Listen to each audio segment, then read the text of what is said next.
Assalamu alaikum everyone. I welcome you all to the Grow Big School online classes. Today I am going to start our new chapter, that is chapter number 5,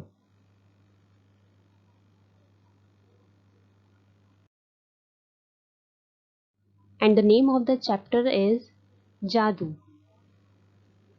ये हमारा आज का जो हमारा new chapter start हो रहा है part 5, उसका नेम है जादू। तो ये आज हम अपना चैप्टर स्टार्ट करेंगे। तो प्लीज़ इस चैप्टर की रीडिंग जैसे मैं करूँ उस पर भी बहुत अच्छे से आपको ध्यान देना है, प्लस इसके एक्सप्लेनेशन पर भी आपको बहुत गौर करना है कि मैम इस चैप्टर के थ्रू हमें क्या समझाना चाह रही हैं और ये चैप्टर हमें क्या सीख देता है। ठीक है, तो अभी मैं स्टार्ट कर रही हूँ अपना चैप्टर। देखिए, सबसे पहले इसमें आता है अपनी बात वाला कॉलम। ओके, ज़रा विचारिए कि वर्तमान में आप कहाँ हैं और क्यों हैं। इस प्रश्न के उत्तर में छिपा है आपका लक्ष्य कि भविष्य में आपको कहाँ जाना है और कैसे जाना है। अपनी मंजिल पाना मुश्किल नहीं, सभी कुछ अभ्यास और कौशल से संभव है। इस अपनी बात के कॉलम के थ्रू आपको ये बताया जा रहा है कि ज़रा गौर कीजिए, ज़रा सोचिए कि इस वक्त वर्तमान में मीन्स प्रेजेंट में इस टाइम आप कहाँ हैं और क्यों हैं। इस प्रश्न के उत्तर में ही इस प्रश्न के उत्तर में क्या छिपा है आपका लक्ष्य। देखिए, इस लाइन से ये कहा जा रहा है कि जैसा आप वर्तमान में करते हैं, सपोज आप वर्तमान में प्रेजेंट में बहुत मेहनत कर रहे हैं, तो इसी से आप अपनी स्टडीज़ को ले लीजिए। अगर आप बहुत मेहनत कर रहे हैं आज, तो अभी आपको अपना लक्ष्य पता है, मीन्स अपना एम आपको पता है कि आपको फ्यूचर में आपको क्या बनना है, क्या करना है, और उसी के हिसाब से ये प्री डिसाइडेड है कि आप सफल होंगे ही होंगे। ठीक है, तो ये जो लाइन थी शुरू की 2 और 3 लाइन्स, इसके आपको यही समझाया जा रहा है। अपनी मंजिल पाना मुश्किल नहीं। देखिए, अगर हम मेहनत करेंगे तो उसका फल ऑब्वियसली आपको पता है कि अच्छा ही होगा और आपकी मंजिल भी आप आसानी से पा सकेंगे। ठीक है, अगर आप सफल होना चाहते हैं तो उसके लिए आपको मेहनत करनी पड़ेगी और फिर इंशाल्लाह आप अपनी मंजिल तक पहुंच पाएंगे। सभी कुछ अभ्यास और कौशल से संभव है। इट मीन्स अगर आप अभ्यास करते हैं, मीन्स लगातार आप प्रैक्टिस करते रहते हैं किसी चीज़ के लिए, और कौशल का मीनिंग है आपके अंदर स्किल है उस चीज़ को करने की, या फिर आपके अंदर हुनर है, तो उस चीज़ से आप क्या कर सकते हैं, अपनी मंजिल को पा सकते हैं। आपके लिए ये अपनी मंजिल को पाना संभव है, मीन्स पॉसिबल है। अब देखते हैं अपना नेक्स्ट हम कॉलम। ये हमारा नेक्स्ट कॉलम था जिसका नेम था आपकी बात। तो ये क्वेश्चन जो है ये आपके लिए है। फर्स्ट इसमें है आपको कौन कौन से खेल खेलने पसंद हैं। ठीक है, ये आपको बताना है। खेल के दौरान अगर गेंद खो जाने पर आप क्या करते हैं। अगर आपकी गेंद आप खेल रहे हैं बैट बॉल या कुछ भी फुटबॉल, तो अगर आपकी गेंद खो जाती है तो आप क्या करते हैं। और थर्ड क्वेश्चन था इसमें कि महाभारत के बारे में आप क्या जानते हैं। मैं अगर आपको महाभारत के बारे में थोड़ा बहुत बता देती हूँ। महाभारत एक ग्रंथ है, मीन्स एक किताब है जिसमें हिंदू धर्म के बारे में सब इतिहास उसका लिख रखा है। ठीक है, और क्या कौन कौन से युद्ध हुए हैं, है ना, ये सब उसमें बताया गया है। तो आपको भी अच्छे से इस क्वेश्चन का आंसर करना है। Now next page. यस, अब हमारी देखिए इसका जो चैप्टर की मेन जो है हमारा एक्सप्लेनेशन में स्टार्ट कर रही हूँ, तो इसकी रीडिंग जो मैं करूँ उसको प्लीज़ ध्यान से सुनिएगा। ओके, और एक्सप्लेनेशन को भी। दिन चढ़ आया था, मीन्स सुबह हो गई थी और दिन निकल आया था। सूरज का ताप शरीर को झुलसा रहा था और इतनी ज़्यादा मतलब एक तरीके से ताप का मीन्स होता है टेम्परेचर, है ना। तो इतनी ज़्यादा गर्मी थी कि उससे हमारा जो शरीर था वो क्या हो रहा था, झुलस रहा था। मीन्स बहुत ही ज़्यादा गर्मी हो रही थी उस दिन। प्यास लगते ही मैं नदी किनारे पानी पीने के उद्देश्य से जंगल में और आगे बढ़ गया। तो देखिए क्या क्या मतलब अभी आपको आपको नाम बताया जाएगा कि ये सब कौन कह रहा है। तो वो इंसान कह मतलब वो बंदा कह रहा है कि मुझे जैसे ही प्यास लगी तो मैं क्या करा, मैंने क्या किया, मैं नदी किनारे पानी पीने के उद्देश्य से क्या करा, मैंने जंगल में गया और आगे बढ़ गया। उद्देश्य का मीनिंग क्या होता है। उद्देश्य का मीनिंग गोल या एम आप कह सकते हैं, ठीक है। नदी तो नहीं मिली पर दूर एक कुआं दिखाई दिया। उसने सोचा कि अगर मुझे नदी मिल जाएगी तो मैं पानी पी लूंगा, इसलिए वो नदी किनारे गया। लेकिन उसने क्या देखा कि उसे नदी तो कोई मिली ही नहीं, और लेकिन उसे क्या दिख रहा था, एक कुआं दिखाई दे रहा था, है ना। कुएं पर बहुत से बालक एकत्रित थे। इट मीन्स वहां पर एक जो कुआं था उसके आसपास बहुत से बालक थे, बहुत से एक मतलब लड़के खड़े थे या आप बच्चे कह सकते हैं। एकत्रित का मीनिंग होता है इकट्ठे हुए खड़े थे, ठीक है। उनकी बातचीत और हाव भाव से ऐसा लग रहा था जैसे उनकी कोई चीज खो गई है। तो देखिए वो मतलब कुछ जो बच्चे आपस में कुएं के पास खड़े थे वो आपस में बातें कर रहे थे, और उन्हें देखकर मुझे ऐसा लग रहा था कि जैसे उनकी कोई चीज गुम हो गई है, कोई चीज खो गई है। ज्यों ही मैं कुएं के निकट पहुंचा तो एक मोटे से बालक को बोलते हुए सुना, बड़े भैया ने खोई है, वे ही ढूंढे। तो वो बोलता है कि ज्यों ही मीन्स जैसे ही वो कुएं के निकट पहुंचा मीन्स पास पहुंचा, तो एक मोटे से बालक ने, लड़के ने बोलते हुए सुना, बड़े भैया ने खोई है, वे ही ढूंढे। तो एक मोटा सा लड़का क्या कह रहा था, वो ही कह रहा था कि बड़े भैया ने ही गेंद खोई है ना, आप वो ही ढूंढे। हमेशा ही ऐसे करते हैं बड़े भैया, वो कहता है कि हमेशा हर बार बड़े भैया ऐसे ही करते हैं, आप उनसे खोई है तो आपकी बार वो ही ढूंढेंगे। और क्या, सॉरी पिछली बार भी तो गेंद दूर झाड़ियों में फेंक दी थी, फिर ढूंढनी तो हमें ही पड़ी ना। तो वो कहता है कि पिछली बार भी क्या हुआ था, पिछली बार भी वो जो मोटा लड़का है वो बता रहा है कि पिछली बार भी यही हुआ था कि गेंद जो है दूर झाड़ियों में उन्होंने फेंक दी थी और हमें ही ढूंढनी पड़ी थी। एक सामान्य सी कद काठी वाला बालक बोला। इट मीन्स सामान्य सी मीन्स नॉर्मल सी एक कद काठी मीन्स उसकी हाइट थी। वो बच्चा ये बोलता है, वो लड़का ये बोलता है कि पिछली बार भी गेंद कहाँ दूर झाड़ियों में जा गिरी थी और तब भी हमें ही गेंद ढूंढनी पड़ी थी। नकुल ठीक बोल रहा है, ये सारी गलती बड़े भैया की ही है। तो इट मीन्स उसका बच्चे का नाम क्या था, नकुल था। तो नकुल ठीक बोल रहा है, ये सारी गलती बड़े भैया की ही है ना। ये मतलब कि वो हमेशा क्या करते हैं, वो हमेशा गेंद फेंक देते हैं और फिर बाद में हमें ही उठानी पड़ती है। अर्जुन ने शांत स्वर में कहा। ये बात किसने कही, अर्जुन ने। शांत स्वर में थोड़ी लो वॉइस में अर्जुन ने ये बात कही कि नकुल बिल्कुल ठीक कह रहा है, ये सारी गलती बड़े भैया की है। सबकी हाँ में हाँ मिलाते हुए कहा, उसने सबके हाँ में हाँ मिलाई और ये बात कही। इतने में चिढ़ते हुए दुर्योधन ने कहा, पिछली बार तो हम सब ने मिलकर झाड़ियों से गेंद ढूंढ ली थी, पर अब की बार तो गेंद कुएं में गिर गई है, वहां से कैसे निकलेगी। तो इतने में क्या होता है, चिढ़ते हुए दुर्योधन ने कहा, मतलब दुर्योधन चिढ़ रहा था, है ना, क्योंकि सभी उसके ऊपर इल्जाम लगा रहे थे कि वही हर बार गेंद खो देता है। तो चिढ़ते हुए दुर्योधन ने कहा कि पिछली बार तो हम सबने मिलकर झाड़ियों से गेंद सॉरी इतने में चिढ़ते हुए दुर्योधन ने क्या कहा, उसने कहा कि पिछली बार तो हम सबने मिलकर झाड़ियों से गेंद ढूंढ ली थी, लेकिन अब की बार जो गेंद है वो तो कुएं में गिर गई है, अब हम वहां से कैसे निकालेंगे सब, है ना।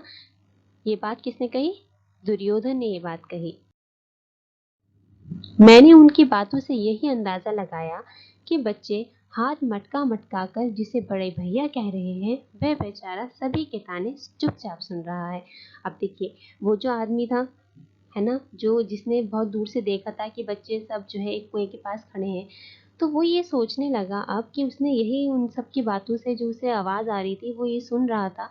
तो उसने यही अंदाजा लगाया कि बच्चे जो हाथ मटका मटका कर बातें कर रहे हैं या जिसे बड़े भैया वो कह रहे हैं, वो तो बेचारा क्या कर रहा है, सभी के ताने जो चुपचाप सुन रहा है।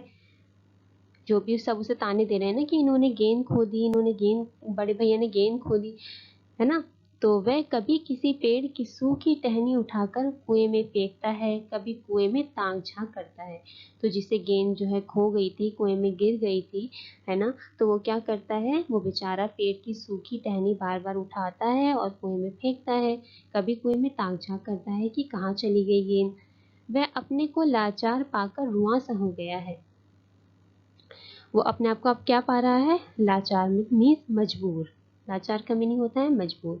तो अब अपने आप को वो लाचार पाकर रुआंसा हो गया। रुआंसा का मीनिंग होता है, ऐसा लगता है जैसे रोने वाला है ना। तो वो अपने आप को क्या, वो इतना मजबूर पाता है, उसे ऐसा लगता है कि अब वो रोने वाला है।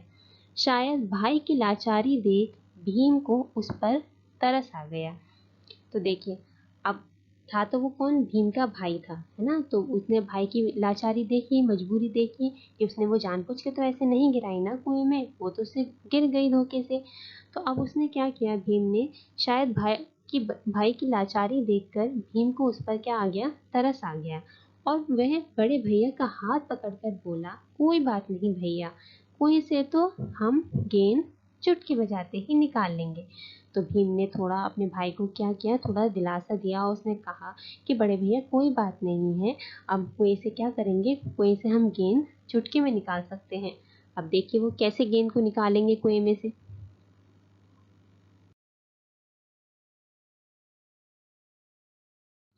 लेकिन सबको पता है कि ये मुमकिन नहीं है।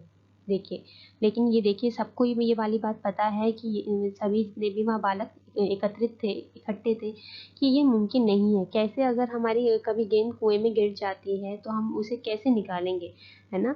तो ये सब लोग ये सोच रहे थे कि ये तो बिल्कुल भी मुमकिन नहीं है, इतनी ये पॉसिबल नहीं है। अब हम कैसे निकालेंगे गेंद, सब बालक ये सोच रहे थे।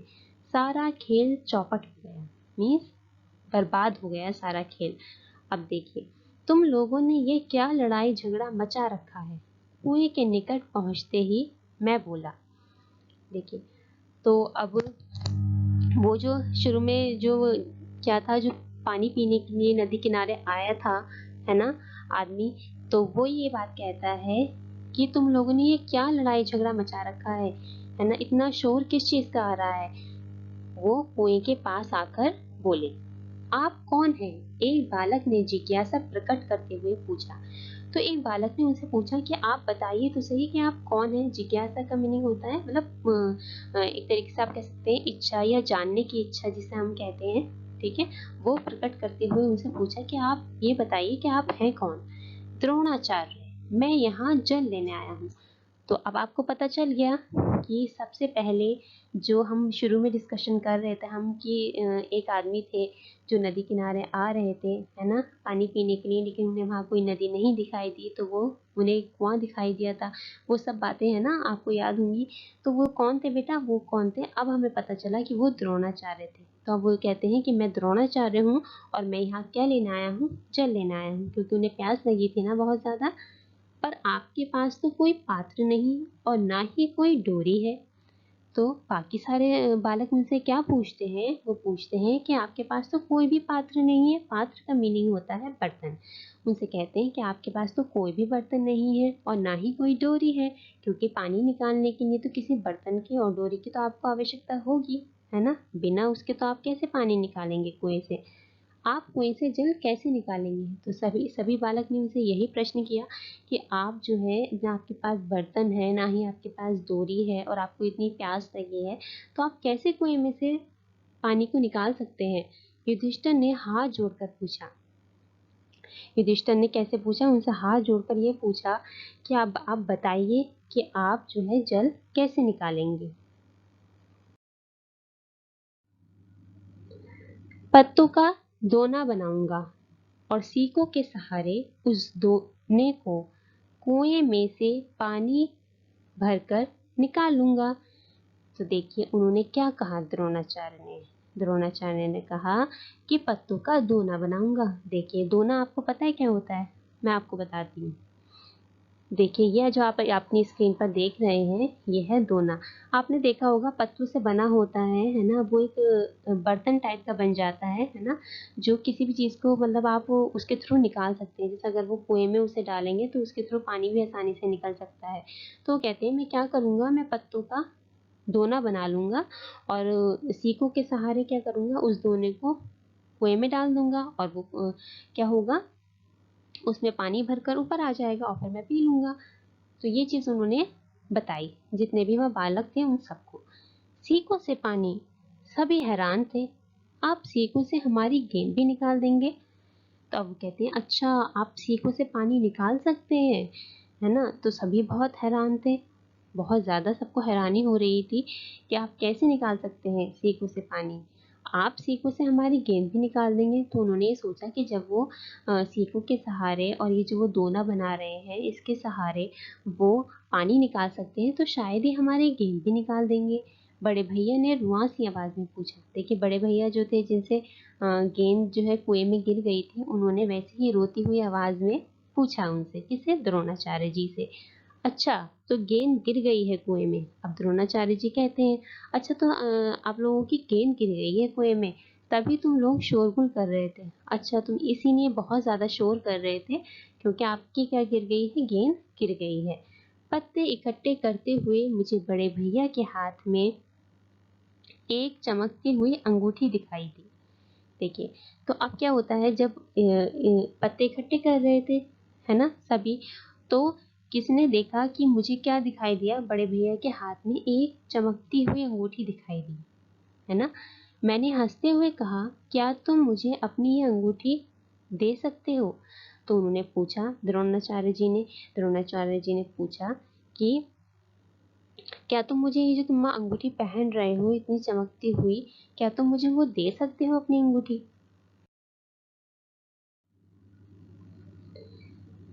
क्यों, गेंद निकालने के बदले में आपको ये अंगूठी चाहिए।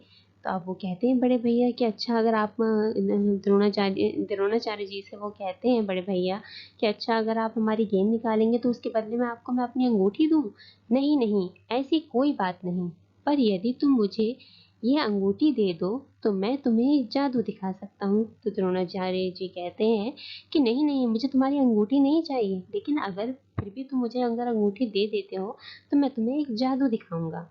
जादू का नाम सुनते ही सभी बच्चे बड़े भैया से अंगूठी उतार कर देने की जिद करने लगे। तो जैसे ही देखिए बच्चों को कितना शौक होता है जादू का, है ना, जादू के नाम से ही बस उन्हें ये हो जाता है कि हमें किसी तरीके से जादू दिख जाए।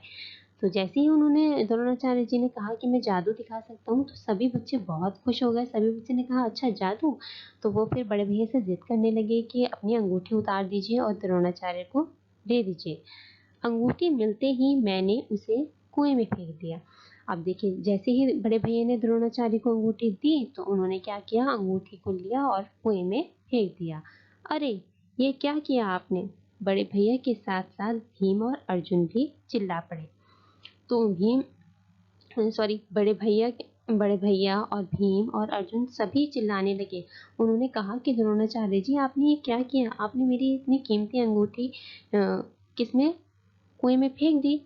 पर दुर्योधन मुस्कुरा रहा था, लेकिन दुर्योधन बिल्कुल भी नहीं चिल्लाया और वो क्या कर रहा था, वो मुस्कुरा रहा था।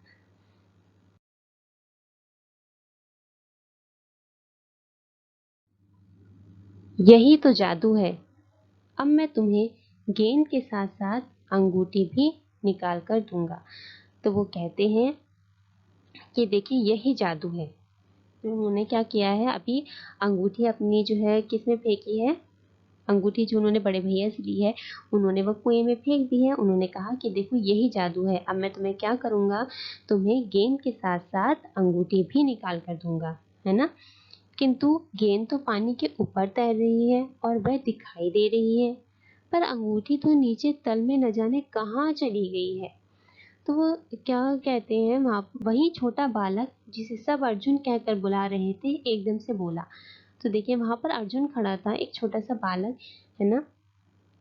तो वो कहता है लेकिन, किंतु का मीन्स होता है लेकिन, लेकिन गेंद जो है हमारी वो तो पानी के ऊपर तैर रही है ना, और वो दिखाई भी दे रही है, लेकिन अंगूठी जो है वो वजनी होने की वजह से वो कहाँ चली गई है, नीचे तल में, मतलब बिल्कुल नीचे जहाँ कुआं अंदर खत्म हो रहा है वहां पर चली गई है। ठीक है, पता नहीं वो कहाँ चली गई है, तो आप उसे कैसे निकालेंगे आप, यही तो जादू है। देखो गेंद दिखाई दे रही है पर अंगूठी को भी तो पानी में जाते समय मैंने देखा है।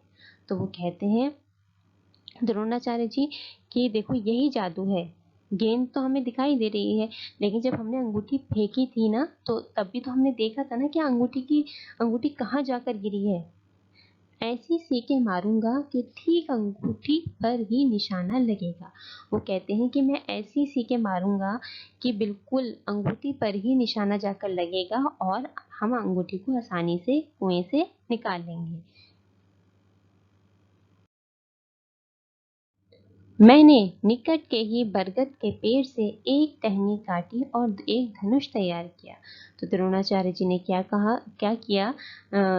निकट मीन्स पास। उन्होंने पास में ही बहुत सारे, क्योंकि वो देखिए एक जंगल था, तो वहां पर एक बरगद का पेड़ था और वहां पर उन्होंने क्या किया, उन्होंने बरगद के पेड़ से एक टहनी को काटा और उससे ही एक धनुष तैयार वो करने लगे। पतली नाजुक टहनी से प्रत्यंचा बनाई और उन्होंने क्या किया, एक पतली सी नाजुक सी टहनी तोड़ ली और उससे क्या बनाई, प्रत्यंचा बनाई। प्रत्यंचा का मीनिंग होता है, देखिए एक आपने देखी होगी धनुष में एक डोरी भी लगी होती है ना, उसे हम बोलते हैं, ठीक है, जो धनुष बनाने में काम आती है। और अगर वो डोरी नहीं होगी तो हम कभी भी जो भी हम उसमें तीर डालेंगे या कुछ भी, जैसे इसमें वो सीके डालेगा, तो वो हमारी जा ही नहीं सकती दूर तक अगर वो डोरी उसमें नहीं होगी।